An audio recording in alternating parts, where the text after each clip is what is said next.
ആ രാത്രി എനിക്ക് ഇന്നും നല്ല ഓർമ്മയുണ്ട്. ഞാൻ മുറിയിൽ തനിച്ചിരുന്ന് ഫോണിൽ ഇൻസ്റ്റാഗ്രാം ഫോട്ടോസ് ഇങ്ങനെ നോക്കിക്കൊണ്ടിരിക്കുകയായിരുന്നു.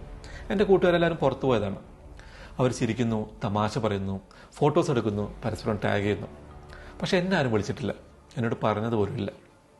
ഏറ്റവും സങ്കടം തോന്നിയ കാര്യം എന്താണെന്നോ, അടുത്ത ദിവസം അവരെന്നെ കണ്ടപ്പോൾ ഒന്നും അറിയാത്ത പോലെ പെരുമാറി.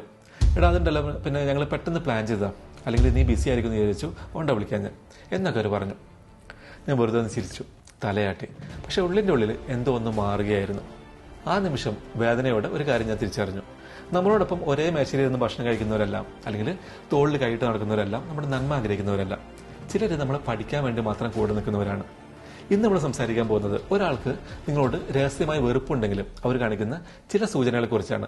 മുഖത്ത് നോക്കി പറയാൻ ധൈര്യമില്ലാത്തവർ കാണിക്കുന്ന ആ പെരുമാറ്റങ്ങൾ. ട്രസ്റ്റ് മീ, ഇതൊക്കെ ഞാൻ അനുഭവിച്ച് പഠിച്ചാണ്. കപടമായ ചിരിക്കും ഫേക്കായ സ്നേഹത്തിനിടയിലുള്ള സത്യങ്ങൾ ഇന്ന് നമുക്ക് പുറത്തു കൊണ്ടുവരാം. ഇത് വെറുതെ തോന്നുന്ന സംശയമല്ല, മറിച്ച് നമുക്ക് ചുറ്റുമുള്ളവരെ കുറിച്ചുള്ള ഒരു തിരിച്ചറിവാണ്. കാരണം ഈ സൂചനകൾ നിങ്ങൾ തിരിച്ചറിഞ്ഞു കഴിഞ്ഞാൽ നിങ്ങൾക്കായി അല്ലാത്തവരുടെ അടുത്ത് ഒതുങ്ങിക്കൂടാൻ നിങ്ങൾ പിന്നെ ശ്രമിക്കില്ല. അവസാനം വരെ കൂടെ ഉണ്ടാവണം. കാരണം ഇതിൽ അവസാനത്തെ കാര്യം സുഹൃത്തുക്കളെ കുറിച്ചുള്ള നിങ്ങളുടെ കാഴ്ചപ്പാട് തന്നെ മാറ്റിയേക്കാം. എൻ്റെ ഫ്രണ്ട് സർക്കിളിൽ ഒരാളുണ്ടായിരുന്നു. ഞങ്ങൾ ഭയങ്കര ക്ലോസ് ആണെന്നാണ് ഞാൻ കരുതിയിരുന്നത്. പക്ഷെ ഞാൻ എന്തെങ്കിലും ഒരു പുതിയ പരിപാടിയോ പ്ലാനോ പറഞ്ഞാൽ അപ്പം തന്നെ അവൻ ചിരിച്ചു തള്ളു. എന്ത് നീ ബിസിനസ് തുടങ്ങാനോ? ഒന്ന് പോടോ, ഇതൊക്കെ എത്ര ദിവസം ഉണ്ടാവും? നല്ല ആളാണ് ബിസിനസ് തുടങ്ങുന്നത് എന്ന് പറഞ്ഞ് അവൻ ചിരിക്കുമ്പോൾ കൂടെയുള്ളവരും ചിരിക്കും. ഗ്രൂപ്പിലൊരു കോമാളി ആകാതിരിക്കാൻ അന്നൊക്കെ ഞാനും അവരോടൊപ്പം ചിരിക്കുമായിരുന്നു. പക്ഷെ രാത്രി തനിച്ച് റൂമിലെത്തിയാൽ അവൻ്റെ ആ ചിരിയും വാക്കുകളും എൻ്റെ ഉള്ളിൽ കിടന്ന് വല്ലാതെ നീറും. ആദ്യം ഞാൻ കരുതിയത് എനിക്ക് വെറുതെ തോന്നുന്നതാണെന്നാണ്, അല്ലെങ്കിൽ ഞാൻ ഓവർ തിങ്ക് ചെയ്യുന്നതാണെന്നാണ്. പക്ഷെ പോകെ പോകെ ഒരു കാര്യം എനിക്ക് കത്തി. എൻ്റെ കഴിവുകളെക്കുറിച്ചോ നല്ല കാര്യങ്ങളെക്കുറിച്ചോ അവൻ ഒരിക്കലും ഇങ്ങനെ തമാശ പറയാറില്ല. പകരം എനിക്ക് പേടിയുള്ള കാര്യങ്ങൾ, അല്ലെങ്കിൽ എൻ്റെ കുറവുകൾ, അത് നോക്കി മാത്രമേ അവൻ തമാശ ഉണ്ടാക്കാറുള്ളൂ. അപ്പോഴാണ് എനിക്കൊരു കാര്യം മനസ്സിലായത്. ചിലർ നിങ്ങളുടെ സ്വപ്നങ്ങളെ നേരിട്ടൊന്നും തകർക്കില്ല, പകരം തമാശ എന്ന പേരിൽ വിഷം കലർത്തിയ വാക്കുകൾ പറഞ്ഞ് നിങ്ങളുടെ കോൺഫിഡൻസ് മെല്ലെ മെല്ലെ ഇല്ലാതാക്കും. ശരിക്കും പറഞ്ഞാൽ ഒരാളുടെ ആത്മവിശ്വാസം പെട്ടെന്നൊന്നും തകരില്ല. അതിങ്ങനെയുള്ള ഓരോ തമാശകളിലൂടെ മെല്ലെ മെല്ലെ കൊന്നുകളയുന്നതാണ്.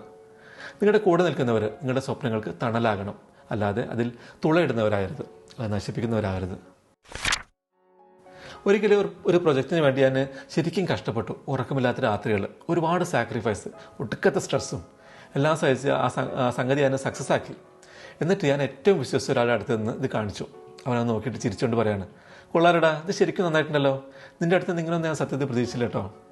ആ വാക്കുകളും ശ്രദ്ധിച്ചേ, നിൻ്റെ അടുത്ത് നിന്ന് പ്രതീക്ഷിച്ചില്ല. പുറമെ നോക്കി അതൊരു അഭിനന്ദനമാണ്. പക്ഷെ സത്യം പറഞ്ഞാൽ ഒച്ചയില്ലാത്ത ഒരു അടി കിട്ടിയ ഫീലാണ് എനിക്കുണ്ടായത്. പുറമെ ഞാനൊന്നും ചിരിച്ചു, പക്ഷേ ഉള്ളിൻ്റെ ഉള്ളിൽ ഞാൻ വല്ലാതെ ചെറുതാകുന്ന പോലെ തോന്നി എനിക്ക്. ചില പുകഴ്ത്തലുകൾ കേൾക്കുമ്പോൾ നമുക്കൊരു സന്തോഷം തോന്നില്ല, പകരം ഒരു ഭാരം തോന്നും. എന്തുകൊണ്ടാണെന്നറിയോ? കാരണം അതൊരു അഭിനന്ദനമല്ല, മറിച്ചൊരു ഓർമ്മപ്പെടുത്തലാണ്. നിനക്കിതിനൊന്നും കഴിയില്ലെന്ന് അവർ പണ്ടേ ഉറപ്പിച്ചു വെച്ചിരുന്നു എന്നതിൻ്റെ തെളിവാണത്. നമ്മൾ ജയിക്കുമ്പോൾ കൂടെ ഇരുന്ന് കൈയടിക്കുന്ന എല്ലാവരും നമ്മുടെ വിജയത്തിൽ സന്തോഷിക്കുന്നവരല്ല. ഇവനിതെങ്ങനെ ഒപ്പിച്ചു എന്ന് വിചാരിച്ച് ഷോക്ക് അടിച്ചിരിക്കുന്ന കുറേ പേരുണ്ട്. അത് ഓർക്കുന്നത് എപ്പോഴും നല്ലതാണ്. സങ്കടമുള്ളൊരു കാര്യം പറയട്ടെ, നമ്മളൊരു പരിപാടിക്ക് വിളിച്ചില്ല എന്ന് മാത്രമല്ല അവിടെ വേദന ഉണ്ടാക്കുന്നത്. അതിൻ്റെ പിന്നിലുള്ള ആ ഒരു മൈൻഡ് ഉണ്ടല്ലോ, അതാണ് പ്രശ്നം. അതായത് അവരെല്ലാവരും കൂടെ ആ പരിപാടി പ്ലാൻ ചെയ്തപ്പോൾ നിങ്ങളെ വിളിക്കുന്നതിനെ കുറിച്ച് ആലോചിച്ചിട്ടുണ്ടാകും. എന്നിട്ട് വേണ്ട എന്ന് ബോധപൂർവ്വം തീരുമാനിച്ചാണ്. ആ ഒരു തിരിച്ചറിവ് മതി നമ്മൾ ആകെ മാറിപ്പോകാൻ. ഒരു ദിവസം വൈകുന്നേരം വെറുതെ ഇരുന്ന് ഈ സ്റ്റോറികൾ ഇങ്ങനെ സ്ക്രോൾ ചെയ്യുമ്പോഴാണ് ഞാനത് കാണുന്നത്. എല്ലാവരും അവിടെ ഉണ്ട്. എൻ്റെ വീട്ടിൽ വന്ന് ഭക്ഷണം കഴിച്ചവരും, അവർക്കൊരു ആവശ്യം വന്നപ്പോൾ ഓടിച്ചെന്നവരും, എന്തിനും ഏതിനും കൂടെ നിന്നവരും, എല്ലാവരും കൂടെ അടിച്ചു പൊളിക്കുകയാണ്. പക്ഷെ എന്നോട് മാത്രം ആരും ഒരക്ഷരം പറഞ്ഞിട്ടില്ല. അന്ന് ഞാൻ ഒരു കാര്യം പഠിച്ചു. ഒരാൾക്ക് നിങ്ങളവിടെ വേണമെന്നുണ്ടെങ്കിലും അവരെങ്ങനെയെങ്കിലും അത് നിങ്ങളെ അറിയിച്ചിരിക്കും. അല്ലാത്ത പക്ഷം ആ അവഗണന നിങ്ങൾക്കുള്ളിൽ ഫീൽ ചെയ്യും. നിങ്ങളുടെ മനസ്സ് പറയുന്ന ആ ഒരു ഇൻഡ്യൂഷൻ ഉണ്ടല്ലോ, ആ ഒരു തോന്നലും, അത് മിക്കവാറും ശരിയായിരിക്കും. എനിക്ക് ഭയങ്കര ഇഷ്ടമുള്ള, ഞാൻ ഒരുപാട് വാല്യൂ കൊടുത്തിരുന്ന ഒരാളുണ്ടായിരുന്നു. ഇടയ്ക്കിടെ ഞാൻ പുള്ളിയെ കോൺടാക്ട് ചെയ്യാൻ നോക്കും. എന്നിട്ട് ചോദിക്കും, നമുക്കൊന്ന് കാണണ്ടേ, ഫ്രീ ആകുമ്പോൾ ഒന്ന് വിളിക്കണേ. പക്ഷെ എപ്പോൾ ചോദിച്ചാലും മറുപടി ഒന്നേ ഉള്ളൂ, ഭയങ്കര ബിസിയാണ്, തീരെ സമയമില്ല, ഞാൻ വിളിക്കാം. പക്ഷേ പുള്ളിയുടെ ഇൻസ്റ്റാഗ്രാം എടുത്ത് നോക്കിയാലോ, വേറെ ടീംസിൻ്റെ കൂടെ ട്രിപ്പ് പോകുന്നു, ഔട്ടിങ്, ചിരിച്ചു കളിച്ചുള്ള ഫോട്ടോസ്. അപ്പോഴാണ് ഞാൻ ആ സത്യം തിരിച്ചറിഞ്ഞത്. പുള്ളി ബിസിയൊന്നുമല്ല, വെറും അഭിനയമാണ്. സത്യത്തിൽ എന്നോട് സംസാരിക്കാൻ ആൾക്ക് ഒട്ടും താല്പര്യമില്ല. ഇതൊരു അപകടമുണ്ട്. നമ്മൾ ഒട്ടും മൈൻഡിൽ ചെയ്യാത്തവർക്ക് വേണ്ടിയായിരിക്കും നമ്മൾ ഏറ്റവും കൂടുതൽ കഷ്ടപ്പെടുന്നത്. എന്തുകൊണ്ടാണെന്നറിയോ? നമ്മൾ അവർക്ക് മുന്നിൽ നമ്മുടെ വില തെളിയിക്കാൻ വേണ്ടി വെറുതെ ഇങ്ങനെ ട്രൈ ചെയ്തുകൊണ്ടിരിക്കും. പക്ഷേ ഒരു കാര്യം മനസ്സിൽ വയ്ക്കുക, നിങ്ങളെ സ്നേഹിക്കാനോ വില തരാനോ ഒരാളെ നിങ്ങൾ നിർബന്ധിക്കരുത്. ഒരാൾക്ക് അവരുടെ ജീവിതത്തിൽ വേണമെന്നുണ്ടെങ്കിൽ ലോകത്ത് എവിടെയാണെങ്കിലും അവർ നിങ്ങൾക്ക് വേണ്ടി സമയം കണ്ടെത്തും. അവിടെ ഈ ഒഴികഴിവുകൾക്കൊന്നും ഒരു സ്ഥാനവുമില്ല. ചിലരുടെ കൂടെ നിൽക്കുമ്പോൾ അവരുടെ പെരുമാറ്റത്തിൽ വരുന്നൊരു മാറ്റം നിങ്ങൾ എപ്പോഴെങ്കിലും നോട്ടീസ് ചെയ്തിട്ടുണ്ടോ?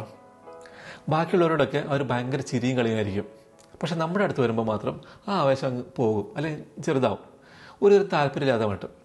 മറ്റുള്ളവർ ചെറിയൊരു കാര്യം നേടിയാൽ പോലും ഇവർ ആർത്ത് വിളിച്ച് ആഘോഷിക്കും. പക്ഷേ നിങ്ങൾ വലിയൊരു നേട്ടം കൈവരിച്ചാൽ പോലും അവർ മെല്ലെ വന്നിട്ട് ആ കൊള്ളാം അല്ലെങ്കിൽ നന്നായിട്ടുണ്ട് എന്ന് മാത്രം പറഞ്ഞ് അതിലൊതുക്കും. അസൂയ എന്ന് പറയുന്നുണ്ടല്ലോ, വല്ലാത്തൊരു സാധനമാണ്. അതൊരിക്കലും ഒച്ച വയ്ക്കില്ല, പകരം നിങ്ങളെങ്ങനെ സൈലൻ്റായിട്ട് വാച്ച് ചെയ്തുകൊണ്ടിരിക്കും.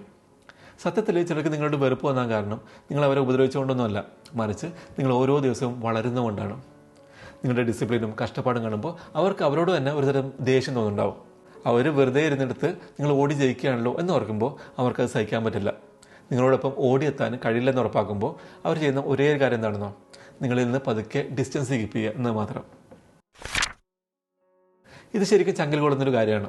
എൻ്റെ ജീവിതത്തിൽ വല്ലാത്തൊരു മോശം സമയമുണ്ടായിരുന്നു. മാനസികമായും ശാരീരികമായും ഞാനകെ തകർന്നു പോയ നിമിഷങ്ങൾ. അന്ന് ഞാൻ നോക്കിയത് ഞാൻ എപ്പോഴും കൂടെ നിരുന്ന ആൾക്കാരെയാണ്. അവരുടെ പ്രണയ തകർച്ചയിലും ഫാമിലി ഇഷ്യൂകളിലും കരിയറിലെ സ്ട്രഗിൾസിലും ഒക്കെ ഞാൻ കൂടെ ഉണ്ടായിരുന്നു. അവർക്കൊരു വെളിപ്പാടകലെ ഞാൻ എപ്പോഴും കൂടെ ഉണ്ടായിരുന്നു. പക്ഷേ ഒരാളാവശ്യമുണ്ടായിരുന്ന സമയത്തോ എല്ലാവരും മുങ്ങി. ഒരൊറ്റ മെസ്സേജ് പോലും ഇല്ല. നിനക്ക് കുഴപ്പമൊന്നുമില്ലല്ലോ എന്ന് ചോദിക്കാൻ പോലും ആരും വന്നില്ല. ആ നിശബ്ദതയാണ് സത്യത്തിൽ എൻ്റെ കണ്ണുറപ്പിച്ചത്. ചിലർക്ക് നിങ്ങളുടെ നല്ല സമയം മാത്രമേ ഇഷ്ടമുള്ളൂ. ചിലർക്ക് നല്ല പവർ എനർജി ഉള്ളപ്പോൾ മാത്രമേ അവർ കൂടെ ഉണ്ടാവും. പക്ഷേ നിങ്ങളൊന്ന് തളരുമ്പോൾ നിങ്ങളുടെ ആ വിഷമം കാണാൻ അവർക്ക് താല്പര്യമില്ല. അവർ നിങ്ങളുടെ വെളിച്ചം മാത്രമേ ആസ്വദിക്കുന്നുള്ളൂ. നിങ്ങളുടെ നിഴലിനെ അവർക്ക് പേടിയാണ്. ഇതിനെ സൗഹൃദം എന്നല്ല പറയേണ്ടത്, ഇതിനെ സ്വാർത്ഥത എന്നാണ് പറയേണ്ടത്. അവർക്ക് സൗകര്യമുള്ളപ്പോൾ മാത്രം കൂടെ നിൽക്കുന്നവർ, അല്ലേ?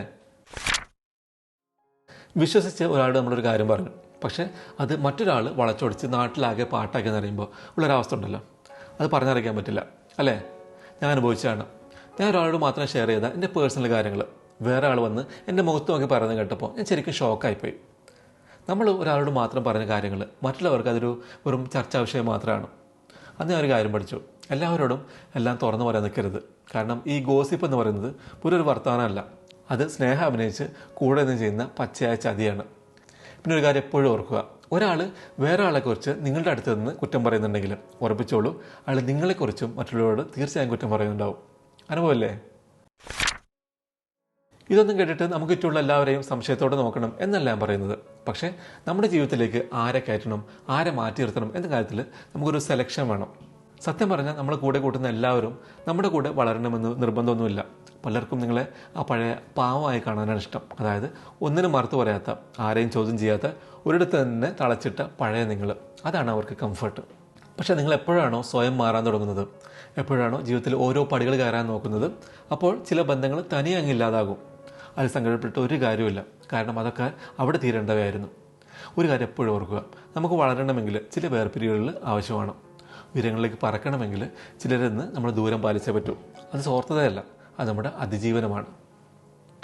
അവസാനമായി ഒരു കാര്യം കൂടി പറയട്ടെ. നിങ്ങൾ നിങ്ങളുടെ വാല്യൂ തിരിച്ചറിയാൻ തുടങ്ങുമ്പോൾ ചില ആളുകൾ നിങ്ങളുടെ ജീവിതത്തിൽ നിന്ന് പതുക്കെ സ്കൂട്ടാകും. സത്യത്തിൽ അത് ആളുകൾ നഷ്ടപ്പെടുന്നതല്ല, പകരം നിങ്ങളുടെ കയ്യിൽ ഒരു ക്വാളിറ്റി ഇല്ലാതിരുന്നപ്പോൾ അത് വെച്ച് മുതലെടുത്തിരുന്ന കുറേ എണ്ണങ്ങൾ തനിയെ കൊഴിഞ്ഞു പോകുന്നതാണ്. ഇനി മുതൽ ഒന്നിനും വേണ്ടി സ്വയം ഒതുങ്ങിക്കൂടരുത്. നിങ്ങളുടെ വലിയ ലക്ഷ്യങ്ങളെക്കുറിച്ച് എല്ലാവരോടും ചെന്ന് വിശദീകരിക്കാൻ നിൽക്കണ്ട. ആരെങ്കിലും നിങ്ങളെ മൈൻഡ് ചെയ്യാതിരുന്നാലോ അല്ലെങ്കിൽ അപമാനിച്ചാലോ അതൊരു തമാശയായി കണ്ട് ചിരിച്ചു തള്ളരുത്. നിങ്ങളുടെ സമാധാനവും എനർജിയും ഒരു നിധി പോലെ കാത്തു സൂക്ഷിക്കണം. കാരണം അത് അത്രയും വിലയുള്ളതാണ്. നിങ്ങളെ ശരിക്കും സ്നേഹിക്കുന്നവർക്ക് നിങ്ങളുടെ വളർച്ച കാണുമ്പോൾ ഒരു അസൂയയും തോന്നില്ല. പകരം നിങ്ങൾ ജയിക്കുമ്പോൾ അവരായിരിക്കും ഏറ്റവും ഉറക്കെ കൈയടിക്കുന്നത്. നിങ്ങളവിടെ ഇല്ലാത്തപ്പോൾ ആരെങ്കിലും നിങ്ങളെ കുറ്റം പറഞ്ഞാൽ അവർ നിങ്ങൾക്ക് വേണ്ടി സംസാരിക്കും, നിങ്ങൾക്ക് വേണ്ടി വാദിക്കും. ജീവിതം കയ്യിൽ നിന്ന് പോകുന്ന അവസ്ഥയിൽ ആരുമില്ലെങ്കിലും അവർ കൂടെ ഉണ്ടാകും. ഇനി അങ്ങനെയുള്ള ഒരാളെ പോലും നിങ്ങൾക്ക് കിട്ടിയില്ലേ എങ്കിൽ ഒറ്റയ്ക്ക് നടക്കാൻ പഠിക്കുക. കപടമായ സ്നേഹം നടിച്ച് കൂടെ നിൽക്കുന്ന 10 പേരുടെ ഇടയിൽ കഴിയുന്നതിനേക്കാൾ എത്രയോ അന്തസ്സാണ് ഒറ്റയ്ക്ക് നടക്കുന്നത്. എപ്പോഴും ഓർക്കുക, എല്ലാ ചിരിയും സ്നേഹമല്ല, എല്ലാ മിണ്ടാട്ടവും സൗഹൃദവുമല്ല. നമ്മുടെ കൂടെ ഇരുന്നിട്ട് നമ്മളെ കുഴിയിൽ ചാടിക്കാൻ നോക്കുന്നവരെ തിരിച്ചറിയാൻ വൈകരുത്. നിങ്ങളെ ശരിക്കും സ്നേഹിക്കുന്നവരാരാണോ അവരുടെ കാര്യത്തിൽ നിങ്ങൾക്ക് ഒരിക്കലും ഒരു സംശയം തോന്നില്ല. ഈ വീഡിയോയിൽ ഏതെങ്കിലും പോയിന്റ് നിങ്ങളുടെ ജീവിതവുമായി കണക്ട് ആയോ? ആയെങ്കിൽ യെസ് എന്ന് താഴെ കമൻറ്റ് ചെയ്യുക. വീഡിയോ തീർച്ചയായും ലൈക്ക് ചെയ്യുക, നിങ്ങളുടെ അഭിപ്രായങ്ങൾ പറയുക. ഈ വീഡിയോ കേൾക്കണമെന്ന് നിങ്ങൾ ആഗ്രഹിക്കുന്ന ആ ഒരു സുഹൃത്തിന് വീഡിയോ ഷെയർ ചെയ്യുക. ചാനൽ സബ്സ്ക്രൈബ് ചെയ്തില്ലെങ്കിൽ ചെയ്യുക. അപ്പോൾ അടുത്ത വീഡിയോയിൽ കാണാം. Thanks for watching.